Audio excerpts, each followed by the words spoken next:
Hello guys, welcome back to my channel. അപ്പോൾ ഇന്ന് ഞാൻ കൺവേർട്ട് ചെയ്ത എൻ്റെ പൂജാ റൂമിൻ്റെ ലൈബ്രറി നിങ്ങൾക്കൊന്ന് കാണിച്ചു തരാമെന്ന് വിചാരിച്ചു. കമോൺ. സോ ഇവിടെ നിങ്ങൾ ഈ കാണുന്നതൊക്കെയാണ് ഞാൻ ബുക്സ് അറേഞ്ച് ചെയ്ത് വെച്ചിരിക്കുന്നത്. ഇത് ചിലത് എനിക്ക് കിട്ടിയതാണ്, ചിലത് എൻ്റെ സിസ്റ്റർ തന്നതാണ്. അപ്പോൾ നമ്മൾ ഈ ബുക്ക് വായിക്കുമ്പോൾ ഇവിടെ ഞാനൊരു ഓക്സ്ഫോർഡ് ഡിക്ഷണറിയും കൂടെ എടുത്ത് വെച്ചിട്ടുണ്ട്. അപ്പോൾ അതൊക്കെ ഞാൻ കാണിച്ചു തരാം. ഇതൊക്കെയാണ് എൻ്റെ കയ്യിലുള്ള ബുക്സ്. ഇത് ഈ കാണുന്നതൊക്കെ നിങ്ങൾക്ക് രാമായണവും മഹാഭാരതവും ഒക്കെ കാണാം കേട്ടോ. അപ്പോൾ all this I have arrange like this. Recently എനിക്കൊരു ബൈബിളും കിട്ടിയായിരുന്നു. ഞങ്ങളുടെ അവിടെ ക്രിസ്മസ് സെലിബ്രേഷൻ ഉണ്ടായിരുന്നു NTTF. അങ്ങനെ അവിടെ നിന്ന് കിട്ടിയതാണ് ഈ ബൈബിൾ. പിന്നെ ചിലത് എൻ്റെ കൂട്ടുകാർ തന്നെയാണ്. എനിക്ക് നിങ്ങൾ കണ്ടിട്ടുണ്ടാവും എൻ്റെ വീഡിയോയിൽ മറ്റേ സീക്രട്ട് സാന്റ കളിച്ചപ്പോൾ എനിക്ക് സൗമ്യ തന്നെയാണ് ഈ ബുക്സൊക്കെ. ഇതൊന്നും ഞാൻ വായിച്ചു തുടങ്ങിയിട്ടില്ല, വായിക്കണം. സോ ഇതൊക്കെ എനിക്ക് സൗമ്യ തന്നെയാണ് ഈ ബുക്സൊക്കെ. ഇത് ഞാൻ സ്റ്റാർട്ട് ചെയ്തു കേട്ടോ. Best love letters of all time. അതായത് പല ആൾക്കാർ, പണ്ടത്തെ ആൾക്കാർ കത്തെഴുതിയതൊക്കെയാണ് കേട്ടോ, അവരുടെ പ്രണയം. അത് നല്ല രസമുണ്ട് വായിക്കാൻ. നമുക്ക് ചിലതൊക്കെ മനസ്സിലാവാത്തതുണ്ടെങ്കിൽ, ചില വേർഡ്സൊക്കെ അറിയില്ലെങ്കിൽ, അതിന് വേണ്ടിയിട്ടാണ് ഞാനിത് ഡിക്ഷണറി എടുത്ത് ഇവിടെ വെച്ചിട്ടുണ്ട്. സോ ദാറ്റ് എന്തെങ്കിലും ഡൗട്ട് ഉണ്ടെങ്കിൽ നമുക്ക് ഇതിനകത്ത് നോക്കി ഇതാക്കിയാൽ മതി. പിന്നെ എനിക്ക് വേറെ ഒരെണ്ണം കൂടെ, സുധാമൂർത്തിയുടേത് വേറെ ഒരെണ്ണം അവൾ തന്നിരുന്നു. ദാറ്റ് ഈസ് ഇതും സൗമ്യ തന്നെയാണ്.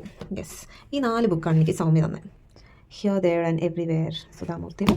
ഇത് ഞാൻ തുടങ്ങിക്കഴിഞ്ഞു. ഇതൊക്കെ ഇനി എനിക്ക് വായിക്കാനുള്ളതാണ്. ആൻഡ് ദെൻ ചേതൻ ഭഗത്തിൻ്റെ ഒക്കെ എൻ്റെ സിസ്റ്ററിൻ്റെ കേട്ടോ. ഇതും ആൻഡ് ദിസ് റസ്കിൻ, ഇതെൻ്റെ മോളുടെ, ഇത് അവളുടെ മോളുടെ തന്നെയാണ്. The dark room R K നാരായണൻ്റെ, അതും എൻ്റെ സിസ്റ്ററിൻ്റെയാണ്. പോൾ കൈലോൻ്റെ മറ്റേ ആൽക്കിമിസ്റ്റ്, അത് എനിക്ക് കാണുന്നില്ല. അത് ഞാൻ മേടിച്ചിട്ടുള്ളതായിരുന്നു, പക്ഷേ അതൊന്നും വേറെ ആയിരിക്കും. അത് കിട്ടുവാണെങ്കിൽ അത് ഞാനിവിടെ കൊണ്ട് വയ്ക്കണം. പിന്നെ ഞാൻ ഒരെണ്ണം, ഇത് നിങ്ങളൊക്കെ കണ്ടിട്ടുണ്ടാവും, ലെനയുടെ the autobiography of God.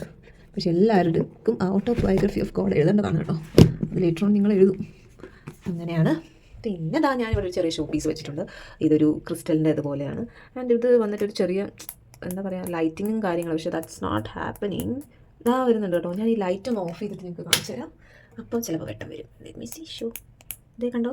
Wow, nice. പക്ഷേ ഇങ്ങനെ പിടിച്ചോണ്ട് വയ്ക്കണം, എനിക്ക് വയ്യ ഇതൊന്നും. പിന്നെ എൻ്റെയും കുട്ടികളുടെയൊക്കെ ഒരു ചെറിയ ഫോട്ടോ, കുറച്ച് കുന്നിക്കുരു ആൻഡ് പാരസ്. ഇതൊക്കെയാണ്. ഒരു നന്ദിയുണ്ട്. ഇതൊക്കെയാണ് സംഭവം. ഇനിയും വല്ല ബുക്സൊക്കെ വാങ്ങുവാണെങ്കിൽ I will keep it here. അങ്ങനെയാണ് ഞാൻ ഉദ്ദേശിച്ചിരിക്കുന്നത്. ഒരു ചെറിയത്. അപ്പോൾ നമുക്ക് ഒഴിവ് സമയത്തൊക്കെ വന്നിവിടെ ഇരുന്ന് വായിക്കാവുന്നതാണ്.